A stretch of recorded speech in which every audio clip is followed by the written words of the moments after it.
Right, we have no idea if this is working or not because we're doing this live from Emirates at Old Trafford. It is behind us. I would lift the camera up to show you. But Estelle Varsu-Devon, who is our head of making sure the product looks good, would be very upset with me if I did that. My name is Mark Machado. I'm joined by Nicholas Brooks. This is the Murali End of Day 2 review from Old Trafford, the first test between Sri Lanka and England. Before we get into it, I've got to remind you of two things. Firstly, join our WhatsApp group.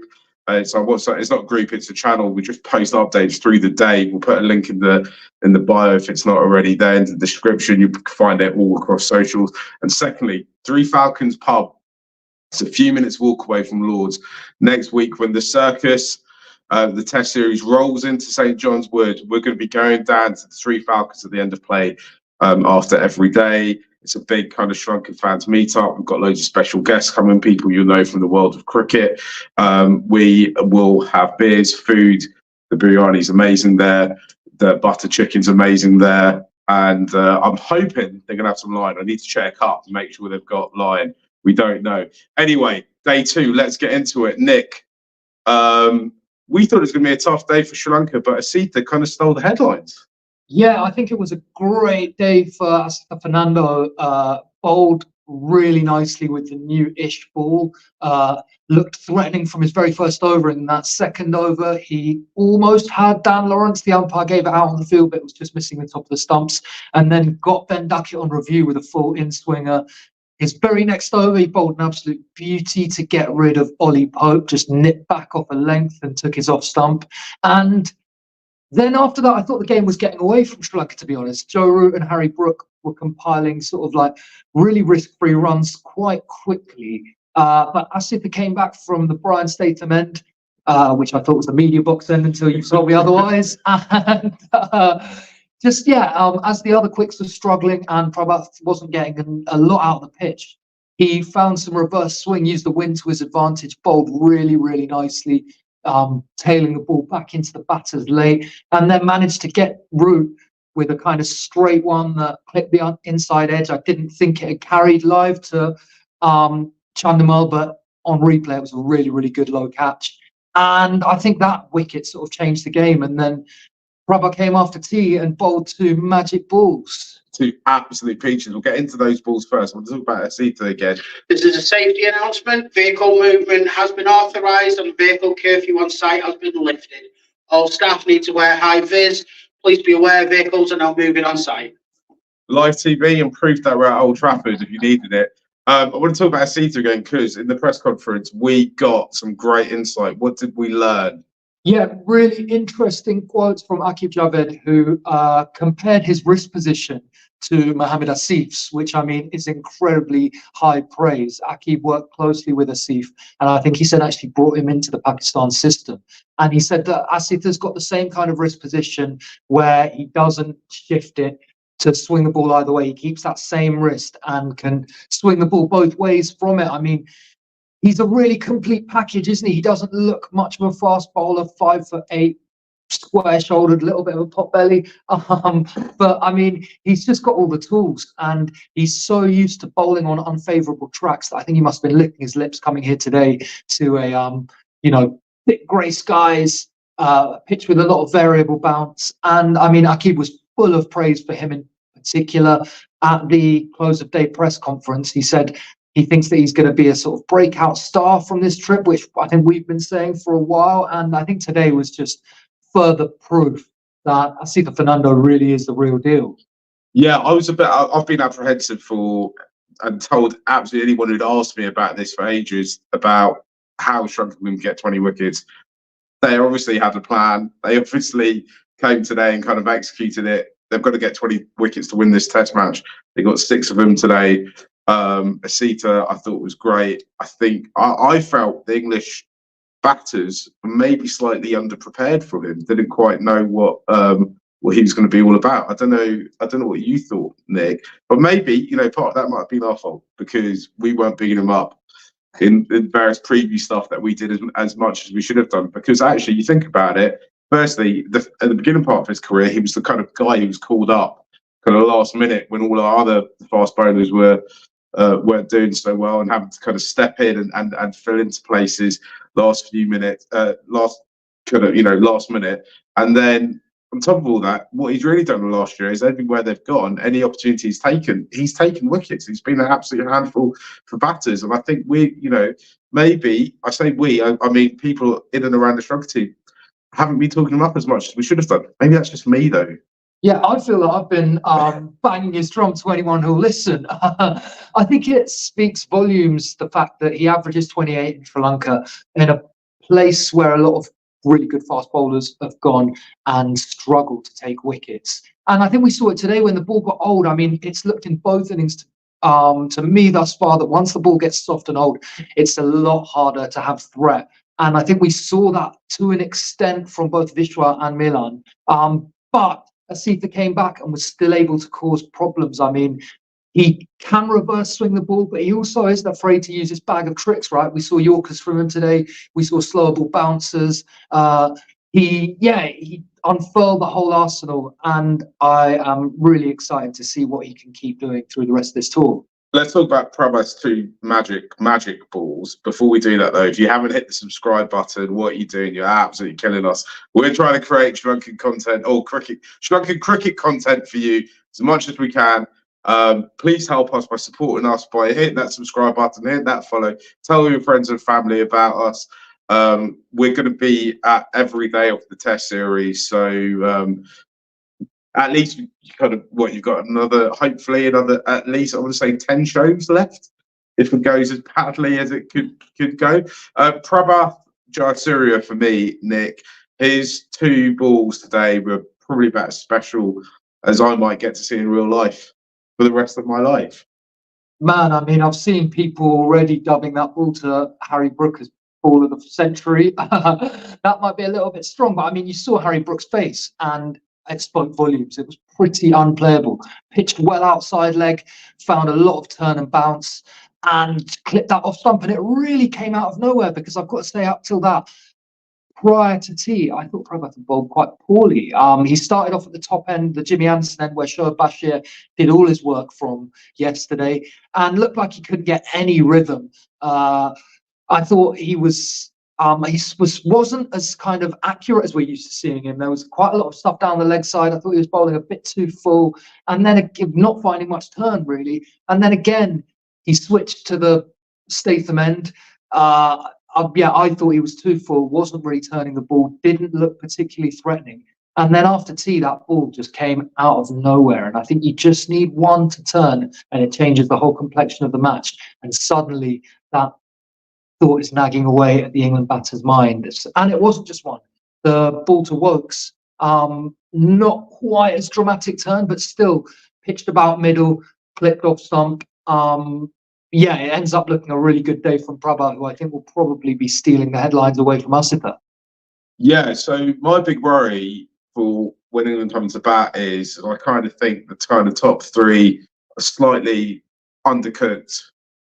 You know, not necessarily going to, at this stage of their careers, legends of the game or people who would strike too much fear in bowlers, but it's that Root-Brook combination, right?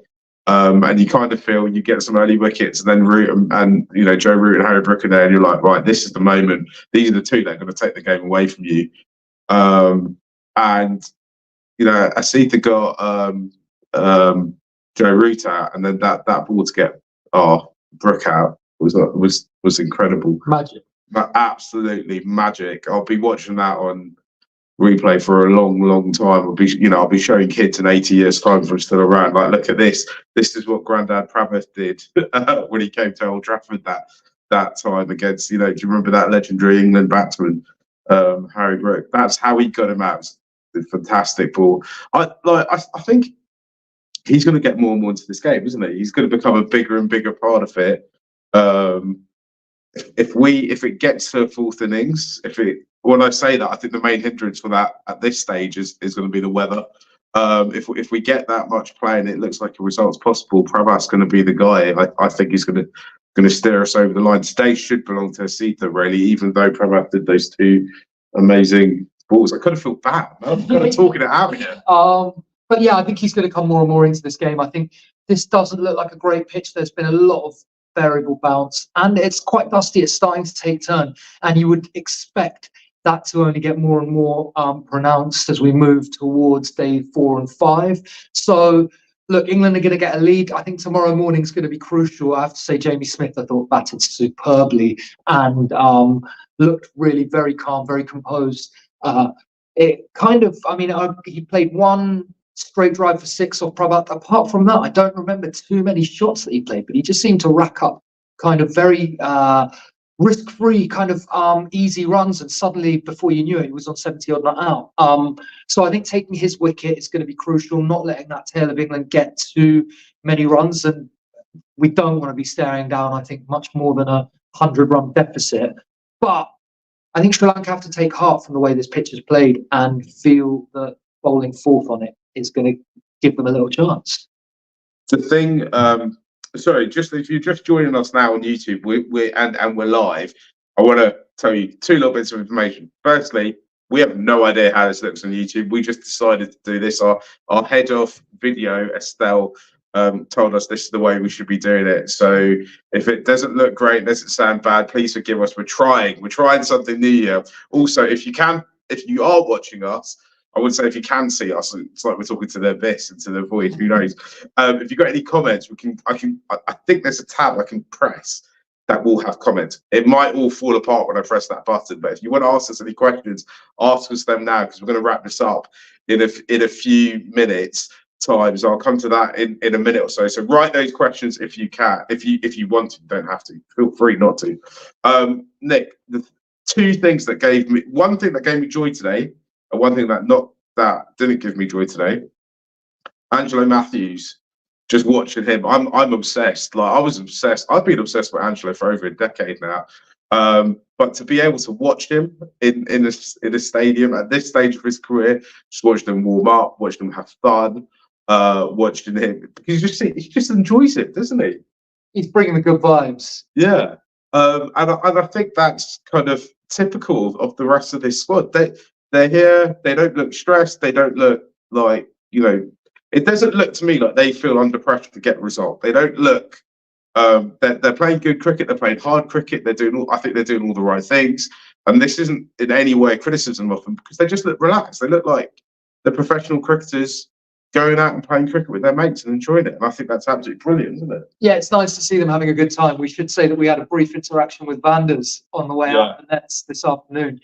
And Marky asked him how he was feeling after the India performance, and he gave us a 1-word answer, which was just ecstatic. And the squad looking really good spirits. I think they're enjoying their time here, as they should be. That's what playing cricket's about, and coming on a tour to England for a team like Sri Lanka, who haven't had the opportunity for 8 years to play in front of big crowds, to have a lot of media interest. It's a privilege as much as anything else, right?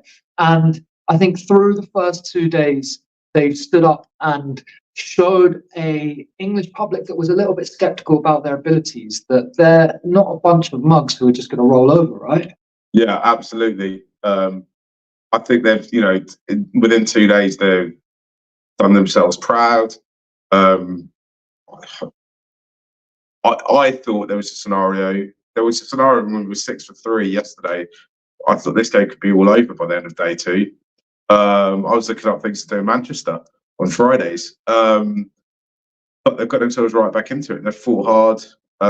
They've made mistakes, and I think as this series goes on, they're just going to rectify those mistakes and get better and stronger, I assume. So I'm quite proud of what they've done. All 4 results are possible still. So kind of, let's just keep playing that good hard cricket and see where it leads us, right, Nick? Yeah, totally. I think we say this every day, don't we? But tomorrow's a really important day. Restricting England to somewhere, if we can keep them under 300, that would be absolutely magnificent, wouldn't it? And then starting well with the bat second time around is just going to be crucial. We can't find ourselves 6 for 3 again. You might not need an enormous lead to make things interesting in the 4th innings, but certainly Sri Lanka are going to feel like they need, I would say, at least 175, and that's being really optimistic. So showing the kind of application which they struggled to early on in the second innings, really important. One thing that irks me today, as a fan, me and Nick are press passes, so we don't need to buy tickets. But there's some people in the stadium today who paid over 100 quid for a ticket. But you got 45 overs and won't get a refund for that. I just think that's just not right, is it? Just because, look, I'm sure there'll be some people who could just about afford to pay 100 quid. There'll be some people where for whom 100 quid was a lot of money. I think regardless of that, however much money you think it is or it isn't, they should be trying to, and this isn't nothing to do with Sri Lanka, the team, or SLC or anything like that. It's more a moan, really, about the kind of way Test cricket is run in England. I just think it's totally out of order that they've charged someone that much money and they only get 40. Well, I think it was 48 overs we got today. That to me is nuts. They're not going to get a refund for that. That's incredible. That's going to turn people off this sport in England, but that's an England problem. Nobody is worried about Sri Lanka's lack of enthusiasm as the greatest Sri Lanka in cricket. There was a great documentary on Sky Sports that I think we need to mention before we go, Nick. Last night, Nathu Sain went to Colombo. He spoke to loads of different people there.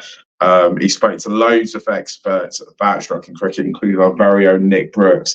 It's called Cricket in Colombo. It was broadcast on television in the UK on Sky Sports Cricket yesterday. I think there's some clips definitely on your Twitter account, Nick, which is at Brooks Wrights. Yeah, that's worth checking out if you haven't seen it.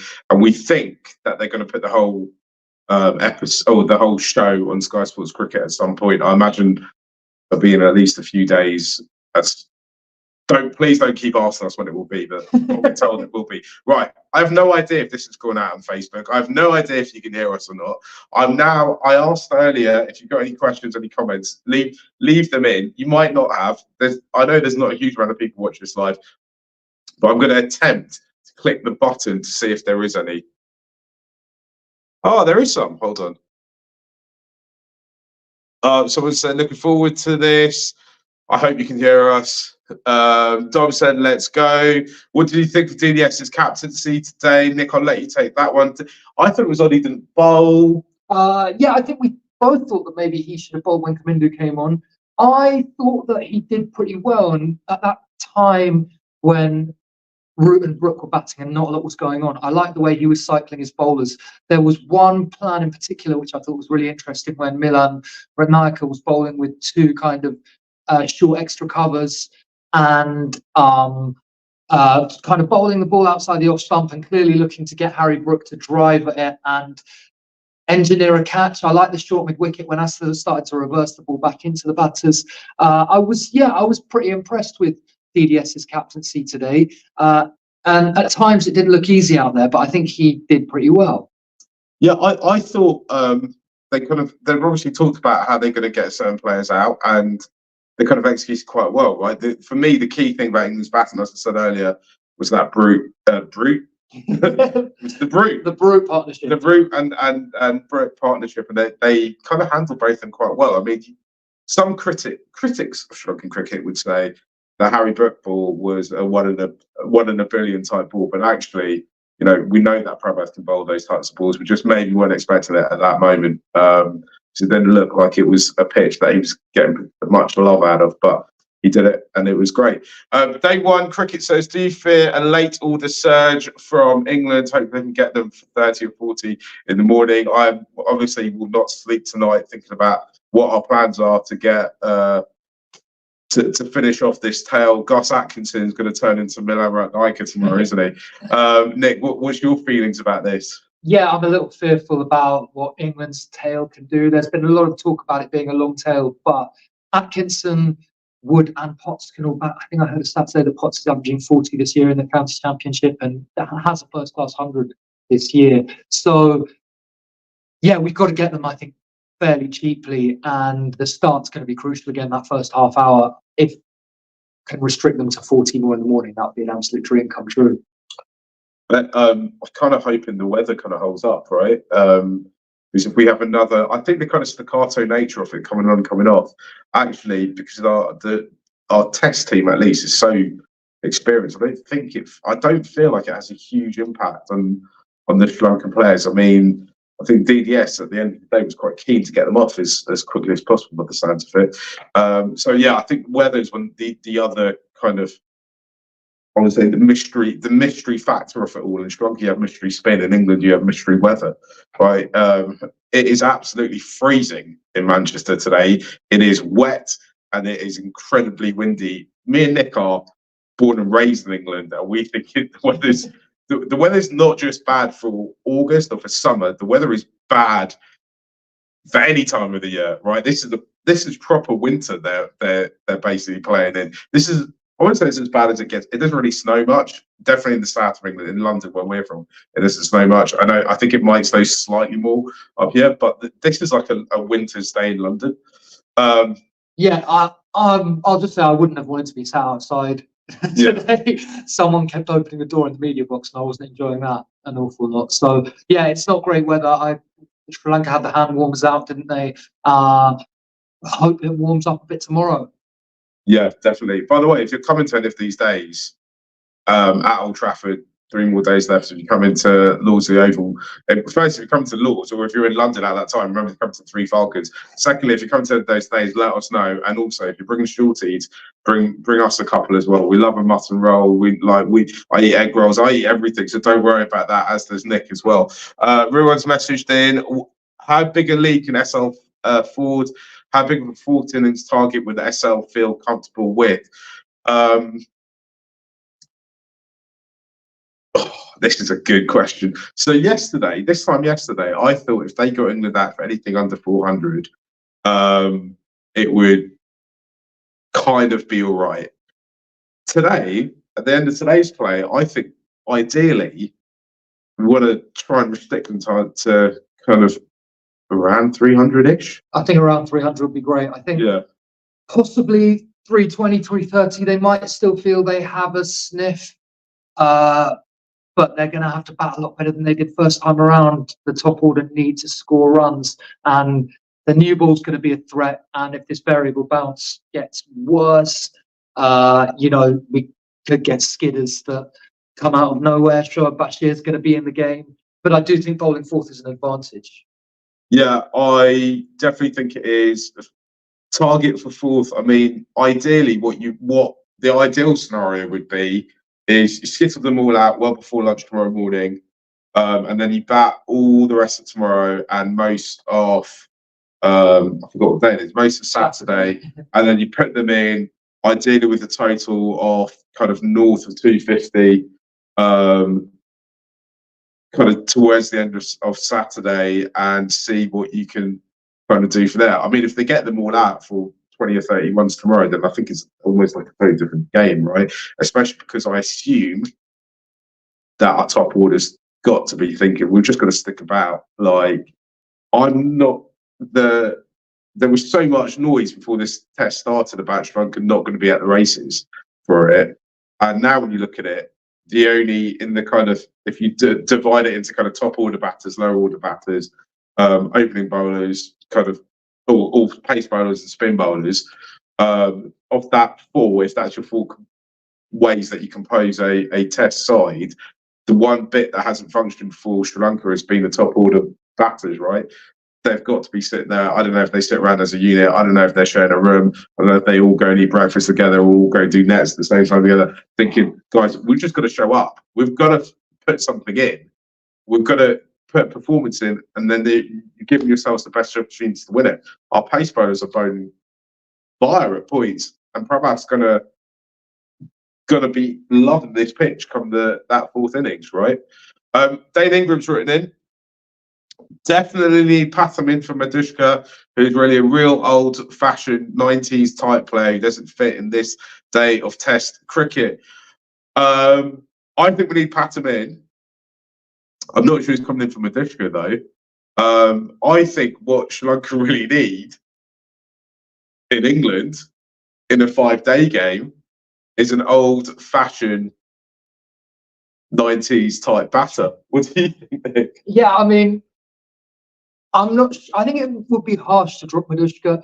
The shot in the first innings was not great, and having that waft outside of off stump when Sri Lanka needed someone to occupy the crease, it was ugly. But he scored runs in the warm up, looking good. And I know he hasn't got a big one since Ireland last year, but he's made a number of promising starts. That said, I would love to find a way to get Patham into this side. I watched him bat in the nets for a good amount of time before day one, and he looked in great form. I think there was a bit of talk around that this could have been a last chance for Kusal, but he batted really well in the first innings. So Madushka might seem the likeliest man to make way if he doesn't score in the second innings. I think Patham Nissanka is a really, really talented player, a generational batter for Sri Lanka potentially. And if they can find a way to get him into Lords, I'd love to see him play. You said something quite controversial there. You said that Kusal batted well. He scored like 22 runs, didn't he? Yeah, but he looked what he was doing. Yeah. I wonder. I'm interested to see how if Sri Lanka win, there's lots of ifs and buts. If they change it, if there is no result, do they change it? If there is a result, if they lose, who comes in, who comes out? I think I would personally, I'd love to see Patham play a Test match at Lords. Mainly because I agree with Nick. I think he's got the potential for a generational talent. He's definitely been our best batter across any format in the last kind of since the beginning of this calendar year. And I think he's the kind of player that basically should be able to say at the end of his career, I've played a Test match at Lords, and I'm just not sure when that might happen again. Next, I say that I think it's an absolute tragedy that we're sitting here going, when next might Sri Lanka play another Test match? And it might be in 3 years' time, it might be in 8 years' time. I also kind of think that if he's fit, he's firing, he by every metric deserves to be there. Apart from the fact that he's not in the team right now, which seems like a bit of an oxymoron, I suppose. But you want your best players playing in your biggest matches, and for Sri Lanka and the culture of cricket culture in Sri Lanka, Test match at Lords is about as big as it gets, right? Which gives me time to remind you that our special on the first ever Test match Sri Lanka played at Lords, where Nick talks to Dilip and Siddhar, is also available on our YouTube channel somewhere down there or somewhere. I don't know, because I don't know what this looks like. But go find it out. We'll try and put a link into the description as well and go and watch it. Mevan has asked, how surprised with Sri Lanka's bowlers, particularly Asita Fernando? Mevan, if you missed the beginning of it, we talked about this extensively. Nick, we need to wrap this up, but I will let you have the last word on how special Asita Fernando was today. Oh, how surprising, sorry. I wasn't surprised, but I think he was special. It was another sign that he's just growing into a really, really promising bowler for Sri Lanka, who I think is going to do bits for the next decade. I thought as a group, they bowled pretty well. I think Milan was a little bit full and slightly too straight, but I think they all looked to go straight to maybe exploit the variable bounce and think that they could get bowled in LBWs. They clearly had plans. I was impressed with them on the whole. We haven't mentioned Vishwa at all, but I thought he bowled nicely with the new ball. I think it was a decent day for Sri Lanka's bowlers. I think we'll leave it there. It's the day where Sri Lanka got to bowl properly for the first time against and tee up to Bazball, and Sri Lanka's bowlers seem to be up to the task, which is all really we should awesome. say that England didn't score as quickly as they have done a lot over the last 18 months, which is a really good sign. Yeah, it was, all things considered, today was a good day for Sri Lanka. I think it's fair to say. Right, we've been Murali End. We'll be back tomorrow. If you haven't done so already, maybe if you don't like us, fine, don't subscribe. If you like us, if you want to help us, you want to take us along for the journey, should we just quickly answer this one? That's just come in from Mervyn as well. Do you think we need to bring Larry Kamara for the next game? I just don't see at this stage how he's getting into this. At this point, I think you'd be hard pressed to turn around to any of those three paces and go, sorry, mate, didn't do enough. Yeah, I think especially given the way Milan batted yesterday, I know you don't generally keep bowlers in the team for their batting, but I think you have to give them another test after that. And I don't think that Vishwa's done anything that warrants dropping. Lahiru's pace looked a bit down in the warm-up match. He was bowling quicker in the nets. I think it's likely that we'll see him at some point during the series, but maybe not at Lords. Yeah. Right, let's leave it there. Thanks for watching. Thanks for listening, and subscribe. See you all later. Bye.